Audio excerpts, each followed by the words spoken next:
Krishna and welcome you all in today's session where we are going to discuss progression. Before starting progression, we need to be clear with some terms like sequence and series. So let's start with sequence. What do you mean by sequence? Sequence is a set. Sequence is a kind of set of numbers. Set of numbers. Which kind of numbers? It is a set where there should be some logic. There should be some logic. For an example, if I am writing 2, 3, 5, 7, 11 and 13. Can you get it? What is it? Yes, you are right. It is the set of prime numbers. The set of prime numbers.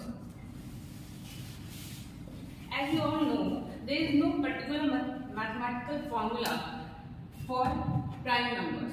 Like आपके पास exact अगर आपको निकालना है third prime number कौन सा होगा या फिर nth प्राइम नंबर कौन सा होगा, आपके कोई पर्टिकुलर फॉर्मूला नहीं है जिसमें आप वैल्यू पुट करो और आपको आए. It's like but here it is a logic. And what is the logic? Logic आपका ये है कि ये सेट ऑफ प्राइम नंबर्स है. ठीक है, फिर आते हो सीरीज पे. सीरीज क्या होता है? सीरीज आपके पास बेसिकली क्या है? Sum of sequence in a simple way. Just simply आप क्या कह सकते हो, हमारा जो सीरीज है वो सम ऑफ सीक्वेंस. अगर आपके पास आपने लिखा 2, 3, 5, 7, 11, 13 और एनीथिंग, ये आपके पास क्या है? ये आपके पास एक सीक्वेंस है. ये हमारा क्या है? ये हमारा सीक्वेंस है. तो इसके करस्पॉन्डिंग में हमारा सीरीज क्या होगा? इसके करस्पॉन्डिंग में हमारा सीरीज होगा 2 + 3 + 5 + 7 + 11 + 13. That means अगर आप सीक्वेंस के सारे टर्म्स को अगर आप ऐड कर देते हो, हमारा मैथमेटिकल ऑपरेशन एडिशन इंट्रोड्यूस हो जाता है सीक्वेंस के साथ, तो हमारा सीरीज फॉर्म हो जाता है. ठीक है, अब हम सीक्वेंस और सीरीज दोनों के साथ अगर हमारा माइंडसेट क्या है, एग्जैक्टली क्या है ना, तो हम लोग प्रोग्रेशन की तरफ बढ़ सकते हो. ठीक है, तो अब प्रोग्रेशन क्या है? पहले तो इसमें रिकॉल करवा रही हूँ आपको सीक्वेंस क्या है. सीक्वेंस आपके पास सेट ऑफ नंबर्स है, ऐसे सेट ऑफ नंबर्स जिनके पास कोई लॉजिक हो. आपके पास कोई पर्टिकुलर फॉर्मूला नहीं होगा डिराइव करने के लिए, but you will have a logic just like set of prime numbers.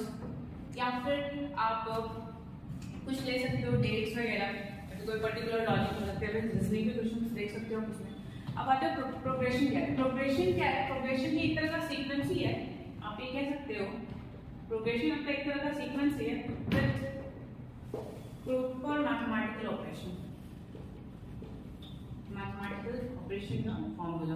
ठीक है, मींस इसके बाद प्रोग्रेशन के लिए आपके पास क्या होगा? एक पर्टिकुलर फॉर्मूला होगा जिसमें आप वैल्यू इजीली निकाल सकते हो. मींस अगर हमारे पास चाहिए हम 7 देखना है, 1 2 3 4 नंबर है. ठीक है, फोर्थ प्राइम नंबर हमारा 7 है, तो हमारे पास कोई फॉर्मूला नहीं है जिसपे आप वैल्यू पुट करो और 7 आए. ये हमें लॉजिक देखना पड़ेगा जो प्राइम नंबर्स है. अब नेक्स्ट प्राइम नंबर ढूंढोगे, जैसे हमने बचपन से सीखा है. प्रोग्रेशन में क्या है? जैसे मैंने लिखा odd number, set of even numbers अगर हम लिखते हैं तो आपको पता है कि सेट ऑफ इवन नंबर्स को आप 2n लिख सकते हो. ठीक है, 2n क्या है? आपने हमेशा से पढ़ा है. This is set of even numbers. और ये कह सकते हो this is the expression for even numbers. That means where n क्या है? n हमारे पास हो जाएगा, कर देगा, कह सकते हो आप नेचुरल नंबर हो जाएगा. जैसे आप अगर 2 × 1 करते हो, ये पास 2 होता है. 2 × 2 करोगे, ये आपके पास क्या होगा? 4 होगा. फिर 2 × 3 करोगे, ये आपके पास 6 होगा. मीन्स आपने पास 1 2 3 आप इनपुट करते जा रहे हो, आपके पास ये इवन नंबर्स आते जा रहे हैं. फिर आपके पास क्या हो सकता है? अगर आप ले लो कोई, तो मान लो मैंने एक टर्म tn एक्सप्लेन किया, तो मैंने tn को लिखा 3n + 5. 3n + 5. दैट मींस इसका क्या होगा? इसका t1 क्या होगा? इसमें 3 × 1 + 5 दैट विल बी 8. तो 8 will be your first term. आपके पास प्रोग्रेशन क्या हो गया? प्रोग्रेशन एक ऐसा सेट हो गया नंबर का, एक ऐसा सीक्वेंस हो गया जिसमें आप क्या कर रहे हो? आपके पास एक प्रॉपर डिफाइंड फॉर्मूला होगा जिसमें आप n की वैल्यू डाल दिए होगे, जहाँ पे n आपके पास नंबर, नेचुरल नंबर कह सकते हो आप उसको, समटाइम ये होल नंबर भी हो सकता है. तो n की वैल्यू आप पुट करते जाओगे और आपके पास फर्दर नंबर्स आते जाएंगे. फर्दर आप टर्म्स को एक्सप्लेन कर सकते हो और गेट कर सकते हो. क्लियर है यहाँ पे? ठीक है, सो क्लियर विद सीक्वेंस. हमारा सीक्वेंस क्या है, सीरीज क्या है और प्रोग्रेशन क्या है. In today's class what we are going to discuss? We are going to discuss types of progression. Types of progression means आपने क्लास 10th में देखा होगा अर्थमेटिक प्रोग्रेशन, बट हमारी प्रोग्रेशन की जर्नी में फिनिश नहीं हुई। अर्थमेटिक प्रोग्रेशन क्या होता है? एक शॉर्ट अर्थमेटिक क्या होता है? आपके पास एक ऐसा प्रोग्रेशन जिसमें एडिशनल चीजें होती है, तो एडिशन हो रहा होता है। मतलब कौन सा मैथमेटिकल ऑपरेशन यूज करते हो? एडिशन। मीन्स अगर हमारा फर्स्ट टर्म 2 है और नेक्स्ट टर्म हम 3 कर रहे हैं, तो इनके बीच का गैप क्या है? 1। मीन्स 1 का गैप है तो नेक्स्ट 4 होगा, नेक्स्ट क्या होगा? 5 होगा। और अगर हम इस तरह से ले रहे हैं फर्स्ट 5 है, नेक्स्ट 10 है, तो नेक्स्ट क्या होगा? 15 होगा। कैसे बोल सकते हो? आप बोल सकते हो कि इसके बीच में 5 का गैप है, नेक्स्ट में भी 5 का गैप है। तो अगर ये कंसेक्यूटिव 2 टर्म्स के बीच का जो डिफरेंस है अगर सेम है तो हम बोलेंगे वो हमारा अर्थमेटिक प्रोग्रेशन है। तो ये बस बहुत बेसिक इन्फॉर्मेशन है अर्थमेटिक प्रोग्रेशन का। टुडेस क्लास हम अर्थमेटिक प्रोग्रेशन को पूरे डिटेल में देखने वाले हैं, इसकी सारी प्रॉपर्टीज और उस पर बेस्ड हम कुछ क्वेश्चंस करेंगे। Okay, so let's come to the questions. Before starting the question, आप क्वेश्चन डिस्कस करने से पहले एपी से रिलेटेड कुछ पॉइंट्स क्लियर कर लेते हैं। As I have explain, AP is defined as a sequence in which difference between two consecutive terms is constant difference. What do you mean by first consecutive terms? Consecutive terms क्या होता है? Consecutive terms का मतलब होता है लगातार। लगातार means what? जैसे आपने लिखा 1 2 3 4, ये आपका क्या है? लगातार। सपोज बेंच पे बैठे हो, फिर सेकंड बेंच पे बैठ गए, नेक्स्ट थर्ड बेंच पे बैठ गए, तो आप और जो सेकंड बेंच पे बैठा वो आप कंसेक्यूटिव हो गए। ठीक है, आपकी सीट कैसे अरेंजमेंट हो गया? आपकी सीट का अरेंजमेंट कंसेक्यूटिव हो। ठीक है, तो जब आप एक सीक्वेंस अरेंज करते हो, सीक्वेंस का सेट ऑफ नंबर्स, एक ऐसा सेट ऑफ नंबर्स जिसमें आपने नंबर्स को इंगेज में फर्स्ट सेकंड थर्ड हो गया, तो कंसेक्यूटिव फर्स्ट और सेकंड क्या हो गया? लगातार हो गया। इसी को हम बोलते हैं कंसेक्यूटिव टर्म। कंसेक्यूटिव टर्म्स का जो डिफरेंस होगा वो अगर सेम हो गया, वो अगर कांस्टेंट डिफरेंस हो गया, तब हम उसको क्या कहेंगे? AP, arithmetic progression. और इसको पता है हिंदी में वो क्या बोलते हैं? इसको हिंदी में बोलते हैं समांतर श्रेणी। क्या बोलते हैं आपको पता है? इसकी हिंदी होती है समांतर श्रेणी। चलो ये हो गया। फिर आप बताओ, अब मैं ये कांस्टेंट डिफरेंस होता है। कांस्टेंट डिफरेंस ऐसे मान के मैंने लिखा 3, पर मैंने लिखा 5, फिर 7, फिर 9। कैन यू से Can you get it? 3 5 कितने का डिफरेंस है? 2 का। 5 और 7 कितने का डिफरेंस है? 2 का। 7 और 9 कितने का डिफरेंस है? 2 का। ठीक है, तो कह सकते हो कि 3 5 7 9 जो है क्या बना रहा है? सेट बना रहा है। और ये सेट को हम क्या बोलेंगे? एक अर्थमेटिक प्रोग्रेशन है। ठीक है, इसमें हमारे पास जो कॉमन डिफरेंस है बिटवीन कंसेक्यूटिव टर्म्स वो सेम है, इसलिए अर्थमेटिक प्रोग्रेशन है। और ये जो हमारा 2 2 2 निकला था, इस 2 2 2 के लिए एक हमारे पास वर्ड है and that word is common difference. क्या बोलेंगे इसको? इसको बोलेंगे कॉमन डिफरेंस। ठीक है, अब हम एक जनरलाइज बातें करते हैं। जैसे एक ऐसी बात है, हमने बात की थी प्रोग्रेशन में हमारे पास एक मैथमेटिकल फॉर्मूला होता है। हम अर्थमेटिक प्रोग्रेशन के लिए एक मैथमेटिकल एक्सप्रेशन लिखने की कोशिश करते हैं and as we know that expression लिखने के लिए हमें कुछ टर्म चाहिए, कुछ वेरिएबल चाहिए। तो हम कुछ लेट करेंगे, हम मानेंगे। चलो, तो माना कि फर्स्ट टर्म इक्वल टू ए, आपकी जो सबसे प्रथम वाला पद हो गया वो हो गया first term. First term is a और कॉमन डिफरेंस हो गया हमारा डी। अगर फर्स्ट टर्म ए है तो हमारा जो एपी जनरेट होगा, अब generated AP will be a then a plus d. First term में हमने कॉमन डिफरेंस ऐड कर दिया, सेकंड टर्म आ जाएगा। फिर हम इसमें ए प्लस डी फिर से डी ऐड करेंगे, फिर से डी ऐड करेंगे। मीन्स यहाँ पे 1 बढ़ गया, यहाँ 2 बढ़ गया, फिर यहाँ 3 बढ़ गया। अब आप क्या करोगे? मैम यहाँ डी सेम ही है तो ऐड कर दो ना। हमने 6 7 में बढ़ गया था, x प्लस x 2x होता है, तो d प्लस d कितना होगा? 2d होगा। तो फिर यहाँ पे a plus g, a plus 2d, a plus 3d and so on. इस तरह से हमारा जो जनरेट होगा this will be our AP. ये हमारा एपी का बेसिक टर्म्स होंगे। ठीक है, ये हमारा बेसिक एक्सप्रेशन होगा। तो ये कहाँ तक जाएगा? वैसे तो इनफिनिट तक जा सकता है, लेकिन अगर हम n के लिए एक्सप्लेन करना चाहते हैं, हमें जनरल टर्म लिखना चाहे। ये तो हो गया थर्ड है, ये फोर्थ है। अगर हम कहेंगे 50 लिख के दिखाओ तो लिखते हुए जाओगे, एक जनरल टर्म में एक्सप्लेन करते हैं। आप देख सकते हो ये फर्स्ट टर्म यहाँ पे कुछ ऐड नहीं किया, सेकंड में हम d के साथ कोएफिशिएंट क्या है? 1। थर्ड वाले में डी के साथ कोएफिशिएंट क्या है 2। मींस ये देख लो कि जिस नंबर का टर्म है उससे एक पहले उसमें n माइनस, अगर ये n था तो n माइनस 1 था। तो आप ये कह सकते हो अगर हम लिखना चाहें tn मींस n नंबर का टर्म, n प्लेस पे कौन सा टर्म आएगा तो आप लिखोगे a plus n minus 1 into D. इसमें n क्या हो गया, नंबर ऑफ टर्म्स हो गए, n माइनस 1 इंटू डी। आप यहाँ देख सकते हो कि थर्ड था तो ये लिखा है a plus 3 minus 1 into D. 3 minus 1 2 होता है, क्लियर है ना। This is our generalized expression for arithmetic progression, ठीक है। तो ये भी हमारे जब की बातें के रिवीजन हो गए। चलो अब हम कुछ बड़ी बातें करते हैं, ठीक है। इरेज करते हैं इसको और इरेज करते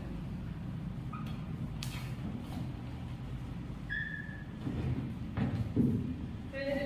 आपके पास अगर दो टर्म है, लेट करो कि आपके हमारे पास दो टर्म है टी पी, तो टी पी के लिए क्या आप लिख सकते हो a plus T minus 1 D. और अगर हमारे पास टी क्यू भी है, हमारे पास टी क्यू भी है तो इसमें लिखोगे a plus Q minus 1 into D. ये टी पी और टी क्यू किसी एक ही एपी के दो टर्म है। आप पे कोई चीज बताओ, अगर हम इसके डिफरेंस निकालने की कोशिश करें, इस इक्वेशन से इस इक्वेशन को सबट्रैक्ट कर दें तो क्या देखो t p minus t q equal to p minus 1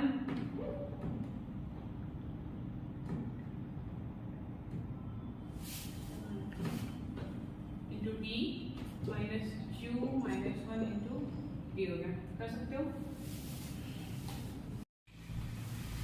तो t p minus t q, t p minus t q आप लिख सकते हो p minus 1 into d minus q minus 1 into d. तो हमें इन दोनों इक्वेशन को सबट्रैक्ट किया तो हमारे पास ये मिल रहा है। आप एक बात बताओ कि आप इसको सॉल्व करोगे तो क्या आपके पास D minus D minus Q D minus minus plus D हो जाएगा। क्या ये डी कैंसिल हो जाएगा, बोलोगे हाँ। क्या ये P minus Q into D लिख सकते हो, तो फिर से बोलोगे आप हाँ लिख सकते हैं, कोई दिक्कत नहीं है। तो क्या यहाँ पे हम d के लिए ये हमारा क्या था, ये था TP minus t Q. D के लिए आप TP minus t q by T minus T लिख सकते हो, ठीक है। तो ये हमारे पास एक डी के लिए एक्सप्रेशन हो गया। अब तो इतना मेहनत करने का क्या फायदा है, क्या यूज है। आप एक बात बताओ, अगर आपके पास कोई दो टर्म दिया हुआ है, मान लो एक टर्म दिया हुआ है और 19th टर्म दिया हुआ है, ठीक, और आपको बोल रहा हो सीधा 5th टर्म निकालो या 6th टर्म निकाल दो। तो बेसिकली क्या आप यहाँ पे डायरेक्टली पुट करोगे 8th टर्म और 19th टर्म का अगर वैल्यू दी हुई है तो ये हमारा 19th टर्म हो जाएगा, ये हमारा 8th टर्म की वैल्यू हो जाएगी और ये हमारा 19 माइनस 8 हो जाएगा। वैल्यू पुट करोगे डायरेक्टली बिना किसी इक्वेशन सॉल्व किए तो डायरेक्टली टी की वैल्यू आ जाएगी, ठीक है। अब टी की वैल्यू आ जाएगी फिर आप उसमें यूज कर लोगे, आप इसको लिख लोगे a + 7 d है, a + 9 18 d है, आप यूज करके इजीली सॉल्व कर लोगे। तो हम आगे के एग्जाम्पल्स में देखेंगे, ठीक है। आप इसकी जगह एक साथ एक चीज ये देखो, हमारे पास एक एक्सप्रेशन ये है t p plus k equal to t p plus k d, वो भी आपको वहीं से डिराइव है। जैसे हमने यहाँ डी रहे डी एक्सप्लेन किया ना, डी इक्वल टू हमारे पास क्या था t p minus t q by p minus q. अब ये t p plus k equal to t p plus k d क्या है, आप एक बात बताओ।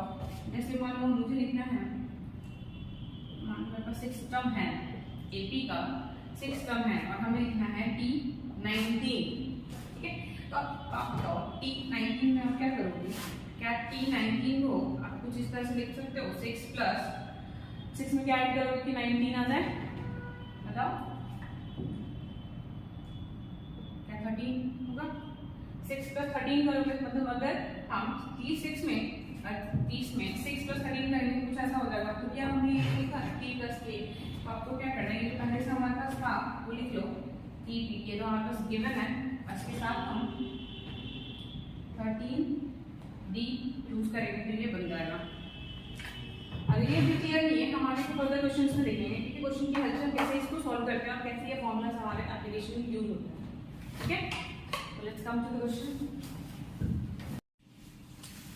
So हमने लास्ट के जो 2 पॉइंट्स देखे, दो हमने जो प्रॉपर्टी देखी, हमारी प्रॉपर्टी है कि हमारा डी है वो TP minus t q by p minus Q. इसमें टीवी और टी क्यू किसी एक ही एपी के दो टर्म है, तो दो टर्म दिया हुआ है तो डिफरेंस निकालने के लिए हमें फर्स्ट टर्म की जरूरत नहीं है। बिना फर्स्ट टर्म के हम डिफरेंस के पास पहुंच सकते हैं।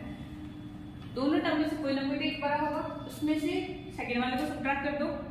ऐसा नहीं है कि आप अगर आपने T Q minus T P किया तो बस नीचे आप क्यू माइनस पी करना तो भी आपको चल जाएगा। और आपने दिया T p minus t q by T minus Q. अगर हम ये यूज करते हैं तो हमारे पास कॉमन डिफरेंस आ जाएगा और फिर कॉमन डिफरेंस की हेल्प से हम कोई भी टर्म निकाल सकते हैं। जैसे हमारे पास टी पी प्लस के आएगा, T p plus k D. अब इसको हम एक क्वेश्चन के थ्रू देखेंगे। इस क्वेश्चन में हमारे पास क्या दिया हुआ है, इन और एपी, इन एंड एपी, इस एक एपी में हमारे पास जो 6 टर्म है वो 19 है और 17 टर्म हमारे पास 41 दिया हुआ है। रिक्वायरमेंट क्या है हमारे पास कि 40 टर्म निकालो। 40वें नंबर पे कौन सा टर्म आएगा? आपको बोला छठे टर्म पे 19 आ रहा है, 17वें पे 41, 41 आ रहा है, 40वां टर्म निकाल के बताओ। ठीक है, तो आप देख सकते हो मैंने लिखा है यहाँ पे T6 इक्वल टू 19। हमारा T6 क्या है? 19 है। T17 क्या है? हमारे पास 41 है। तो बेसिकली आप इसको क्या करोगे, T6 पर लिखोगे a प्लस 5d, फिर इसको लिखोगे a प्लस 16d। बट आप इस फॉर्मूले के थ्रू आप डायरेक्टली कर सकते हो।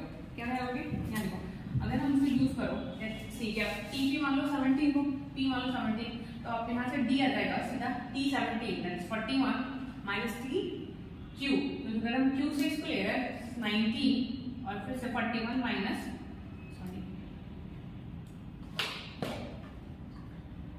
ये हमारे पास 17 माइनस 6 हो जाएगा। आपको बस ये देखना है कि हम न्यूमरेटर में वैल्यूज रखेंगे, 17 पे कौन आ रहा है, 6 पे कौन आ रहा है, और नीचे लिखेंगे कि वो कितने नंबर पे आ रहा है। हम 17 की बात कर रहे थे तो 6 टर्म की बात कर रहे थे, तो नीचे हम नंबर ऑफ टर्म्स लिख रहे हैं, ऊपर हम वैल्यू लिख रहे हैं कि उस पर्टिकुलर नंबर पे कौन आ रहा है। तो इसको सॉल्व करोगे you will get it 2 and in 2 और ये होगा हमारा 11। क्या ये 2 आ रहा है? ठीक है, तो इट्स जस्ट सिंपल फॉर्मूला से आपके पास t इक्वल टू 2 आ गया, हमारा कॉमन डिफरेंस 2 आ गया। तो हमारा काम हो गया क्या? नहीं हुआ। हमें पास 40th टर्म निकालना है, तो सिर्फ कॉमन डिफरेंस तक पहुंचेगा। तो एक बात बताओ, क्या 40 को 6 या फिर 17 के टर्म में लिख सकते हो? मींस आप क्या 40 को 17 प्लस 23 लिख सकते हो? तो कहोगे हाँ इजीली लिख सकते हो, क्योंकि दोनों का एडिशन निकाल दो, हमारे पास 40 ही आ रहा है। ठीक है, तो आप इसको यूज करो t प्लस k। तो अगर हम लिख रहे हैं यहाँ पे t p plus k, p 17 plus 23 कर सकते हो। ठीक है, तो यहाँ पे हम लिखेंगे tp, तो हमारा ये हो जाएगा t17 प्लस kt। k क्या है हमारे पास? ये टर्म है 23 इनटू d। अब t17 हमारे पास गिवन था, क्या था? 41। तो t17 की जगह पे हमने लिखा 41, 23 और d हमने अभी अभी निकाला 2। जब आप इसको सॉल्व कर रहे हो you will get 41 plus 46, 41 plus 46 आपके पास हो जाएगा 87, और 87 हो गया हमारा 40 का term, 40 term. With these two formulas, अगर हमारे पास कोई भी दो टर्म दिया हुआ है तो उसकी हेल्प से हम उस एपी का कोई सा भी टर्म निकाल सकते हैं, कोई सा भी टर्म हम निकाल सकते हैं। होप सो आपको ये क्वेश्चन समझ में आएगा। ठीक है, so let's move to the next thing. अब एक नेक्स्ट क्वेश्चन देखते हैं, इसमें हमारा कॉन्सेप्ट सेम कॉन्सेप्ट फिर से यूज होगा।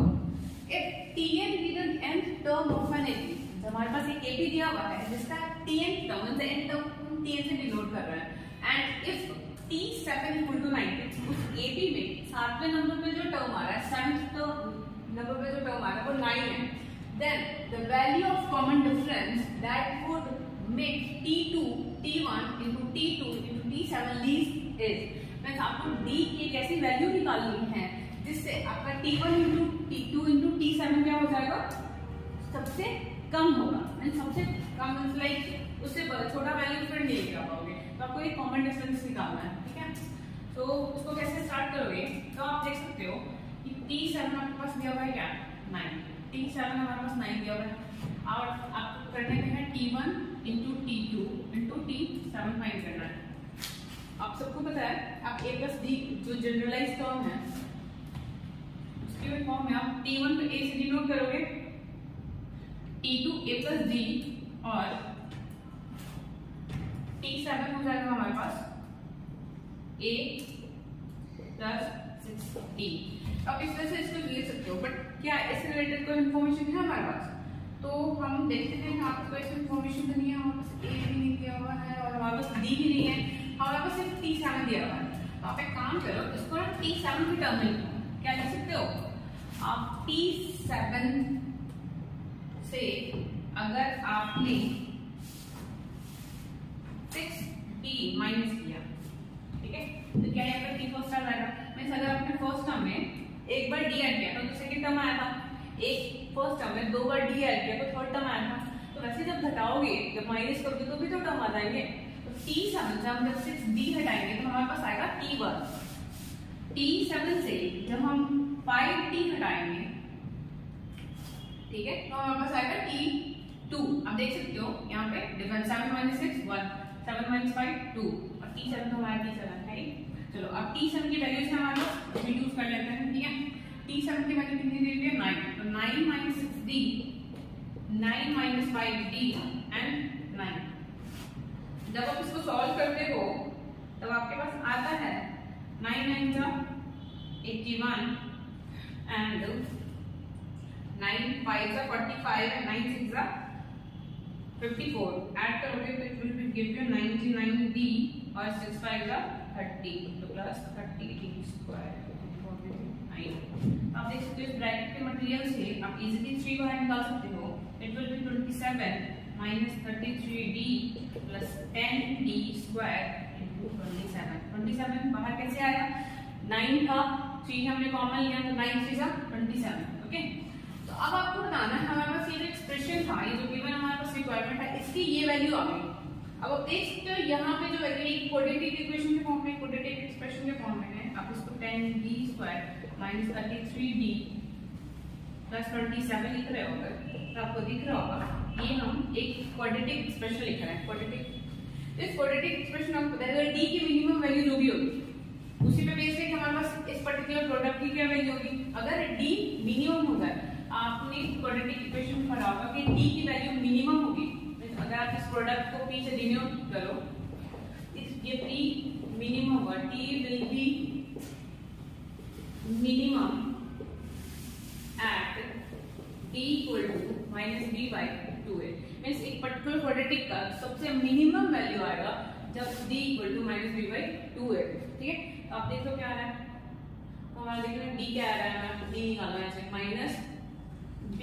तो b हमारे पास क्या है 33 माइनस 33 बाई 2a। सॉल्व करोगे you will get it 33 by 20, 33 by 20। तो 33 बाई 20 क्या हो गया, d की वैल्यू हो गई। कौन सी d की वैल्यू? एक ऐसे d की वैल्यू हो गई जिसको अब हम यहाँ जब यूज करेंगे ना तो t1 * t2 * t7 जो होगा वो सबसे छोटा आएगा। इससे छोटा कोई d की वैल्यू एग्जिस्ट नहीं करती है। अगर t7 9 है, t7 9 तो आप देख सकते हो कोई भी बहुत ऐसे सीरीज बना सकते हो, बहुत ऐसे AP बन जाएगा जिसमें t7 की जगह पे 9 आएगा, उसमें अलग अलग d होगी। ये सबसे छोटा d है, ये सबसे छोटा d है, इससे छोटा d है, ये सबसे छोटा d है जिसमें ये जो प्रोडक्ट आएगा ये हमारा सबसे वैल्यू क्या है, कम आएगा। ठीक है, इसको कम करने के लिए d को भी कम करोगे तो d हमारा आएगा 33 by 20। 33 by 20 is the value of this common difference जो इस पर्टिकुलर प्रोडक्ट का रिजल्ट सबसे लीस्ट देगा।